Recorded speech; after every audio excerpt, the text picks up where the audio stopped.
ये जो इन्वान है कि तरक्की में हम भी साझेदार, तो जाहिर सी बात है ये हम का की मुराद मतलब हमारी कौम से है। और ये बात कोई ढकी छुपी नहीं है कि मुसलमानों का जो किरदार रहा है, जो कुर्बानियाँ रही हैं इस मुल्क की तरक्की में, इस मुल्क की आज़ादी में, वो लासानी रहा है, बेमिसाल रहा है। और अगर देखा जाए तो ये मुल्क जो है, अगर आप तारीख़ में देखें तो हिंदुस्तान जो हमारा मुल्क है, मुत्तहिद मुल्क नहीं था। बेशुमार राजा रजवाड़े थे, रियासतें थीं, उस पर हुकूमत करते थे उन पर। लेकिन जब मुसलमान यहाँ पे आए हुकूमत के लिए, सबसे पहला जो काम उन्होंने किया था वो ये किया था कि इस मुल्क को एक किया था, वो बंगाल से लेकर अफ़गानिस्तान तक, और इस मुल्क को मुत्तहिद किया था। ये हमारी खूबियाँ थी। पुलिस का निज़ाम किया था, डाक का निज़ाम किया था, और सबसे पहली सड़क अगर इस मुल्क में बनी थी शेर शाह सूरी ने बनवाई थी। करेंसी सिस्टम में एक बदलाव लाए थे। रुपये जो जिसको कहते हैं आप यूज़, शेर शाह सूरी का वो था। ग्रैंड ट्रंक जो रोड थी कलकत्ता से लेकर के पेशावर तक, ग्रैंड ट्रंक रोड उसी की यादगार है। और अगर आप कस्टोडियन जो आप कहते हैं, जो रेवेन्यू का सिस्टम है, ये सब शेर शाह सूरी का दिया हुआ है। And he was one of the best administrator. अगर जंगी निज़ाम की बात करें, जो हम वार स्ट्रेटजी की बात करते हैं, तो सबसे पहली तो इस मुल्क हिंदुस्तान में ज़हीरुद्दीन बाबर लाए थे। पहला जो रॉकेट था वो शेर मैसूर टीपू सुल्तान ने बनाया था, और ये तारीख़ में दर्ज है। बल्कि जो विलियम कॉन्ग्रीव था, जो कि एक्सपर्ट था इसका, वो अपनी किताब में लिखता है ये कि उनकी शहादत के बाद 1799 में जब शहीद हुए शेर मैसूर टीपू सुल्तान, तो उसको उन्होंने 1801 में ज़ब्त करके वो इंग्लैंड ले गए, और 1801 से लेकर के 1805 तक उस पर वो तहकीक करते रहे, रिसर्च करते रहे, समझ नहीं पाए कि इसका सिस्टम क्या है, इसकी डिज़ाइन क्या है। तो उन्होंने एक किताब वहाँ से भेजी थी, और उस किताब का नाम था फतहुल मुजाहिदीन, और वो किताब आज भी पेरिस के म्यूज़ियम में रखी हुई है। और उस किताब को लिखने वाले टीपू सुल्तान थे, जिसमें डिटेल डिस्क्रिप्शन था कि ये जो रॉकेट है इसको कैसे इस्तेमाल किया जाए। तो ये वो पहली मिसाइल थी, आप गूगल में सर्च कीजिए, वो जो पहली मिसाइल थी मैसूरियन मिसाइल टीपू सुल्तान ने बनाया था। और आज जो आप मिसाइल देख रहे हैं, अग्नि मिसाइल, पृथ्वी मिसाइल, इसके भी बानी APJ अब्दुल कलाम है, जिनको आप मिसाइल मैन कहते हैं और जिनको फादर ऑफ मिसाइल कहते हैं। दोस्तों, ये तो दरअसल बात थी एक सफ़र की, जो शुरुआत होती है वहाँ से। लेकिन बात हो रही थी अंग्रेज़ी हुकूमत की, बगावत की, जंग आज़ादी की। तो पहली जो बगावत थी वो 1773 में हुई थी, और उसका नाम जो था, शायद आप में से ज़्यादातर लोगों को मालूम होगा, फ़कीर एंड सन्यासी रिबेलियन नाम से नाम था। यानी बंकिम चंद्र चटर्जी ने अपनी आनंद मठ की किताब में साफ साफ लिखा है कि उस ज़माने में जो फ़कीर और सूफ़ी हुआ करते थे, जो साधु और सन्यासी हुआ करते थे, वो एक साथ जाते थे, झुंड का झुंड जाते थे, और अंग्रेज़ों के गोदाम में वो लूटते थे, और उस कहत के दौरान वो जो अनाज लाते थे वहाँ से, वो हिंदू मुसलमानों में तकसीम किया करते थे। और ये सिलसिला तकरीबन 50 साल तक चला। इसका पूरा तारीख़ में डिस्क्रिप्शन है। पहली जो जंग आज़ादी थी वो 1857 की थी। और जिस फतवा वर्ड हम कहते हैं, जंग आज़ादी के सबसे पहला फतवा फजल हक खैराबादी ने दिया था। अल्लामा फजल हक खैराबादी ने ये फतवा दिया था जंग आज़ादी में अंग्रेज़ों के ख़िलाफ़ मुहिम का, और उस फतवे का ये असर था कि दिल्ली जैसी राजधानी को हमने फ़तह किया था। लेकिन उसके बाद से ये तारीख़ में लिखा हुआ है कि लेफ्टिनेंट जनरल हडसन लिखते हैं कि जब हमने दोबारा बड़ी मेहनत और मशक्क़त से दिल्ली को फ़तह किया, तो उस वक्त इंग्लैंड से एक ख़त आया था, एक टेलीग्राम आया था, उसमें साफ साफ लिखा हुआ था कि देखो ये जंग आज़ादी जो है 1857 की, ये जंग आज़ादी दरअसल उलमाए कराम की जंग आज़ादी है। और उन उलमाए कराम के लिए बड़े फ़ख्र से वो लिखता है कि हमने न जाने सैकड़ों उलमाए कराम को बग़ैर किसी मुकदमा चलाए हुए फांसी दे दिया। और ये कोटेड है, तारीख़ के फिगर से मैं बता रहा हूँ कि उस ज़माने में जिन 51,200 लोगों को फांसी दी गई थी, उसमें से तकरीबन 27,000 से ज़्यादा उलमाए कराम थे जिनको फांसी दी गई थी। ग्रोवर एंड ग्रोवर की हिस्ट्री की किताब है, उसका एक छोटा सा किस्सा बयान कर दूं मैं आपसे। उसमें लिखते हैं कि जब शहीद भगत सिंह को अदालत में पेश किया गया,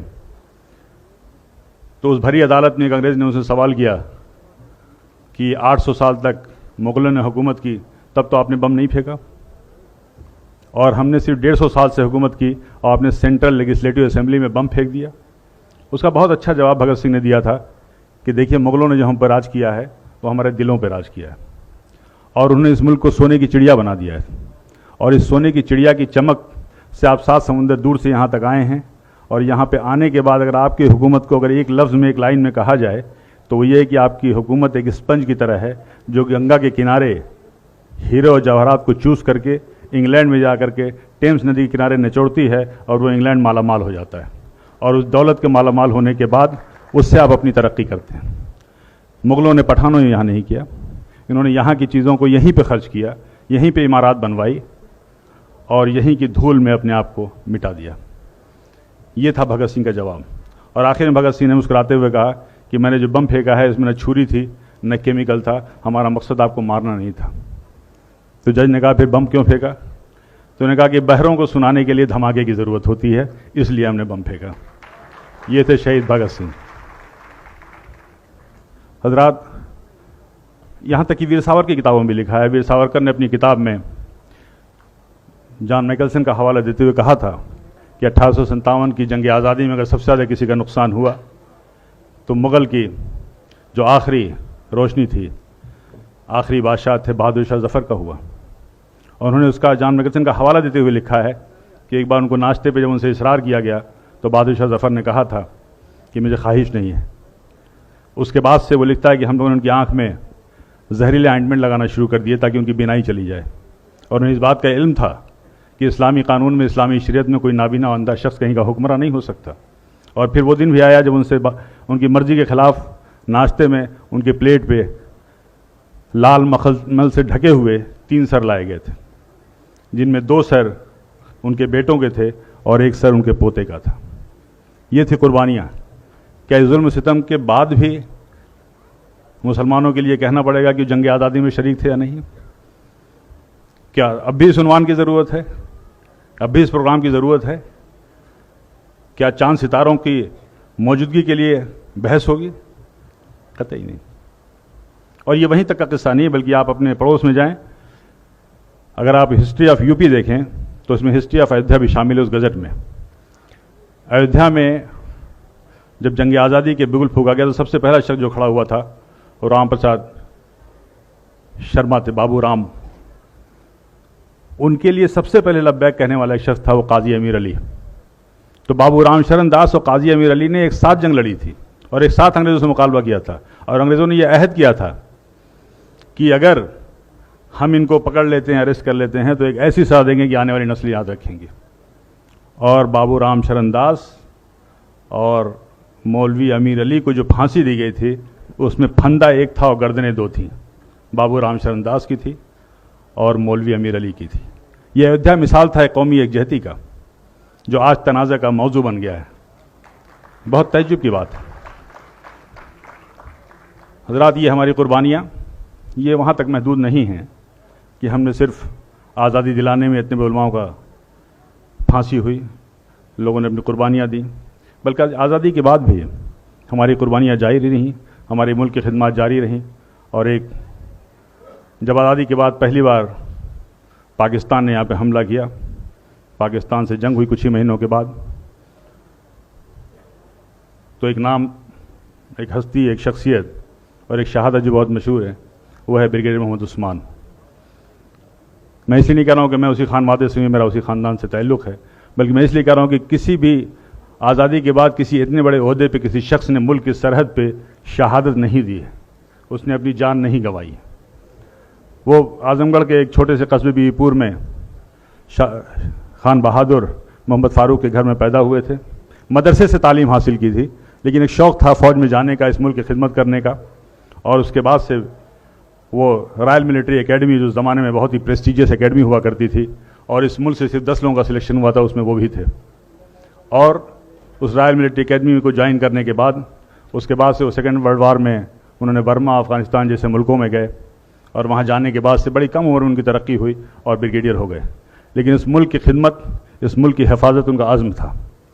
और जब आज़ादी के चंद माह बाद पाकिस्तान ने जो हमला किया, और कश्मीर में 2 जगह है, एक नौशेरा, एक झांझर, जो आर्मी की स्ट्रेटजी के हिसाब से बहुत ही अहम जगह हुआ करती है, उसको पाकिस्तान ने 25 दिसंबर 1947 को अपने कब्ज़े में ले लिया था। तब ब्रिगेडियर उस्मान ने कहा था कि जब तक मैं इन हिस्से को, इस चीज़ों को मैं वापस नहीं ले लूँगा, तब तक मैं ज़मीन पे नहीं सोऊंगा। हालांकि उसके पहले पाकिस्तान ने उनको 2 बार ये ऑफ़र दिया था कि ब्रिगेडियर उस्मान तुम पाकिस्तान आ जाओ और हमारे आर्मी के चीफ बन जाओ, और उन्हें पूरी तरीके से ठुकरा दिया था कि मुझे वहाँ नहीं जाना, मुझे अपनी सरजमीन पर रहना है, और वो यहीं पर रहे। और चंद दिनों के बाद आखिर उनकी क़यादत में वो जंग लड़ी गई, और जंग लड़ने के बाद से उन्होंने नौशेरा और झांझर की वो सरजमीन हासिल की। और मैं आपको बता दूं ये कि उनकी क़यादत में, ब्रिगेडियर उस्मान की क़यादत में जो कश्मीर का हिस्सा जीता गया था, आज भी उतना ही कश्मीर है और आज भी वही हमारे मुल्क की सरहद है उनके। लेकिन 3 जुलाई 1948 को अब वो अपने कैंप में मीटिंग कर रहे थे। मीटिंग करने के बाद निकले, जाहिर सी बात है पाकिस्तान की फ़ौज के निशाने पे थे वो, और पाकिस्तान ने एक 25 पाउंड का गोला उनके ऊपर डायरेक्ट दागा और वहीं वो शहीद हो गए थे। हालांकि शहादत के वक्त उन्हें कहा था कि मैं तो जा रहा हूँ, लेकिन याद रखना कि इस सरजमीन का एक भी टुकड़ा किसी दुश्मन के हाथ में न जाने पाए। ये थे ब्रिगेडियर उस्मान, और इसके लिए बाद में उनको नौशेरा का शेर भी कहा जाता था और उन्हें बाद में महावीर चक्र भी दिया गया। हजरात, ये जो कुर्बानियों का सिलसिला है, चाहे मुल्क की तरक्की में हो या मुल्क की आज़ादी में हो, उसका अब जाहिर सी बात है उस सदियों की कहानी को लम्हों की ज़बानी में कैसे बताऊं। एक चीज़ जो मैं ज़रूर कहना चाहूँगा वो ये है कि तारीख़ें सिर्फ पढ़ी नहीं जाती हैं, तारीख़ें लिखी भी जाती हैं। तारीख़ हम जो पढ़ते हैं वो हमारे बाबा दाद के कारनामे थे, उनकी कुर्बानियाँ थी, उसमें हमारा कोई दखल नहीं है, उसमें हमारी कोई मुदाखलत नहीं है, हमारा कोई अख्तियार है। लेकिन आइंदा आने वाले दिनों में जो हमारी आने वाली नस्लें हैं, जो तारीख़ें पढ़ेंगी, वो हम क्या कर रहे हैं वो तारीख़ें होंगी। जो तारीख़ें हम लिखेंगे वो हमारी आने वाली नस्लें पढ़ेंगी। और मैं इसलिए भी ये बात कह रहा हूँ कि मेरा पुख्ता यकीन है मरहूम निदा फाजली साहब के एक शेर में, मैं समझ रहा हूँ कि आप तक ये पैगाम पहुँच जाएगा कि अपना गम लेके कहीं और न जाया जाए, अपना गम लेके कहीं और न जाया जाए, घर में बिखरी हुई चीज़ों को सजाया जाए। तो मैं सिर्फ ये कहना चाहता हूँ कि हमें अपने गिरबान में देखना होगा, हमें हालात पे नज़र रखी होगी, हमें अपनी जिम्मेदारियों को समझना होगा, हमें वो सारे फैसले लेने चाहिए, वो कदम उठाने चाहिए जिसमें इस मुल्क का भला हो, इस मुल्क का मुस्तकबिल हो, हमारी कौम की फलाह व बहबूद हो। वरना हमारा आक़िबत पे भी यकीन है, क़यामत पे भी यकीन है और आखिरत पे भी यकीन है। कहीं ऐसा ना हो कि आने वाली नस्लें हमारे दामन को पकड़ें क़यामत के रोज़ कि आपने ये क्या किया। और ये पैगाम है मेरा, ये मैसेज है सियासी रहनुमाओं से, मजहबी रहनुमाओं से। बड़े बड़े इदारे हैं, बड़ी तंजीमें हैं, बड़े आलिम दीन हैं लोग, बड़े बड़े दानिश्वर हैं, क्या क्या फ़ैसले लेते हैं। उस फैसलों को लेते वक्त आपको ध्यान रखना होगा, आपको इस नज़र में रखना होगा कि इस मुल्क का एक मुस्तकबिल है, उस मुल्क के हक़ में सोचना है, और सदियों से जो हमारी कौमें रह रही हैं, जिनसे हमारे रिश्ते हैं, उनके हक़ में सोचना है, अपनी कौम के हक़ में सोचना है। और इस बात से मैं, इस पैगाम के साथ मैं अपनी बात ख़त्म कर दूँ कि ये जबर भी देखा है तारीख़ की नज़रों ने, ये जबर भी देखा है तारीख़ की नज़रों ने, लम्हों ने ख़ता की थी, सदियों ने सज़ा पाई।